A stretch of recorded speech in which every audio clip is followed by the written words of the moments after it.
Hey everybody, it's Jason Blaha here. I'm just sitting here drinking my morning coffee. I can sexy while I do it. All right, let's talk a little bit about novice lifters and why we make them add weight every session. It's a good topic to cover because I've done a lot of videos discussing progressive overload. I've done videos explaining that it isn't so much the progressive overload on the bar as it is the challenging sets, the hard sets that stimulate most of our muscle growth, but that the increase in progressive overload and weight on the bar is evidence of the muscle growth as we get more advanced, okay? Especially once we've learned most of the motor unit stuff and we're no longer gaining strength very much through neural efficiency and neuromuscular efficiency. So that being said, why do we have novices add weight all the time? Because I've had people say, well, if that's the case, can't you just have novices just train really hard? Anyone who's trained novices is already laughing. Yeah, good luck with that. Okay, here's what you need to think about. Number one, when you look at the data, how much muscle can novice lifters gain in a month? Oftentimes like up to 2 pounds of muscle. That's like almost a full kilogram of muscle every month for the first few months. Okay, do people know how insane that is? Anyone who's been lifting a while, when you try to wrap your mind around that, 2 pounds of muscle per month. Most advanced lifters would be really happy to gain that every year. So do you see where we're going? As an advanced lifter, if you could gain that in 1 year with no drugs involved, how many advanced lifters would be ecstatic? How many advanced lifters would pay a coach thousands of dollars if he could give them 2 pounds of muscle every year? That's a lot of real muscle growth. All right, it's pretty significant. Novice can do that every month. So when you start thinking in terms of how much workload do they need to increase on a weekly basis to achieve that, they have to be really, again, that means, let's say a novice lifter works out 3 times a week. How many times a month is that? 3 times 4. That's 12 workouts. Every single workout, what do they need to do? Because if an advanced lifter can only make that at best case scenario, if he's doing amazing, can do that in 1 year, what they do in a month, that's 12 months a year. The novice lifter, every single time he trains, needs to make a month worth of progress. Every time they go to so every 48 hours, then they'll have maybe 3 days off in the middle somewhere.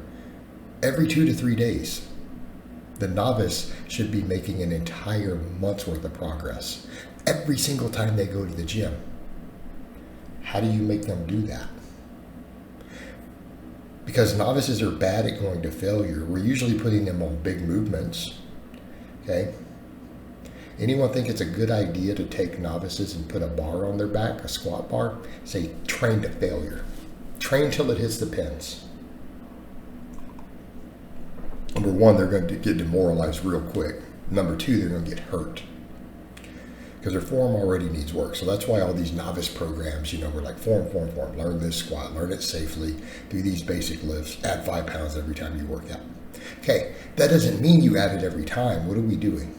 We're taking it till the form degrades. So on all the novice programs, like all of mine, even the ones like Starting Strength, they add 5 pounds until they get to where they cannot do it without the form degrading. As soon as the form starts to break down or they grind anything, we reduce the weight slightly. Why? Because the goal is to get them about 1, maybe 2 reps from failure. Okay? And if every time a novice lifter just keeps adding 5 pounds to those barbell lifts, they will very quickly reach that point. And as soon as their form starts to break, that's how most of these are written. When you grind a rep, your form breaks, reduce it 10% next workout. Okay? And then you restart the process adding 5 every time. So what does that do? If you start doing the math, if your form breaks, which would be pretty much failure, and you reduce the weight 10%, all of your reps on your work sets will be within a few reps of failure. 2 or 3 reps, right? But then you're adding 5 pounds every workout again. So it keeps them in that sweet spot of intensity. Okay? It keeps them close to failure, but not hitting failure, especially on big barbell lifts as inexperienced lifters. If they follow the programs as they're written. All these linear novice programs do the same thing, and they're all successful.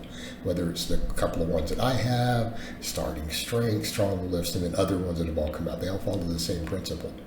But you have to, because especially on the big lifts, all right, you take the squat, perfect example. If no one ever really pushes progression on it, you go to commercial gyms. How many times do you go into a commercial gym and you see guys who've been training for years and years and years and years, and they squat, who aren't super serious lifters, and they don't have big legs. They don't really, their lower body doesn't really look like they work out, but they squat. But they have 1 plate per side on the bar. Like, this is something I noticed over 25 years ago in the first gym I was in. Because again, it was different back then. Less people trained. And most of the people who were there, like as I went to an iron gym, had been training a long time. There were plenty of 10, 20-year people in there. And I would see that. I've met one guy who only used to squat and bench 1 plate per side. He'd been working out 10 years. And I chatted with him a few times, and he's like, yeah, that's just what I use. I always just use 135. So use 1 plate aside for both lifts. That's all he ever did for years and years and years and years. And he really only cared about his arms. But that's a perfect example of what you'll see. And he didn't really get bigger probably beyond his first 6-8 weeks, other than his arms, Now the guy lived on preacher curls. But you get to that point. If you don't do that, they won't grow. They'll hold back because they get scared of, especially if they're in a commercial gym environment to where no one's moving big weight.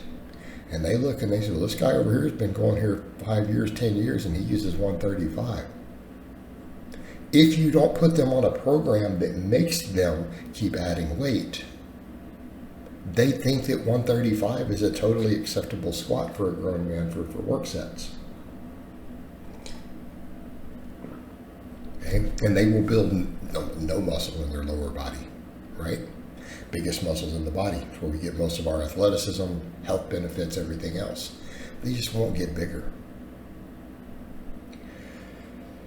So the idea is to do that, because otherwise in that environment, they don't know that they need to be squatting 315 for reps.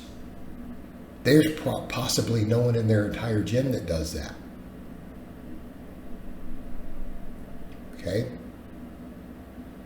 There's possibly no one in their gym who even squats 2 plates aside. So without letting them know that this is normal on anyone who's even trying, and you put them on these progressions, it forces them to add the weight that they wouldn't normally add and to stay closer to those thresholds so they can gain that amount of muscle. Okay? Because all those data showing, 2 pounds of muscle, these are people who are squatting and deadlifting and stuff. These are not someone who's doing a few leg extensions and then doing all upper body stuff. Okay? So that's why we do it that way. All right, guys, but that's really all I have to say on that today. I hope it's been informative, and I'll talk to you guys next time.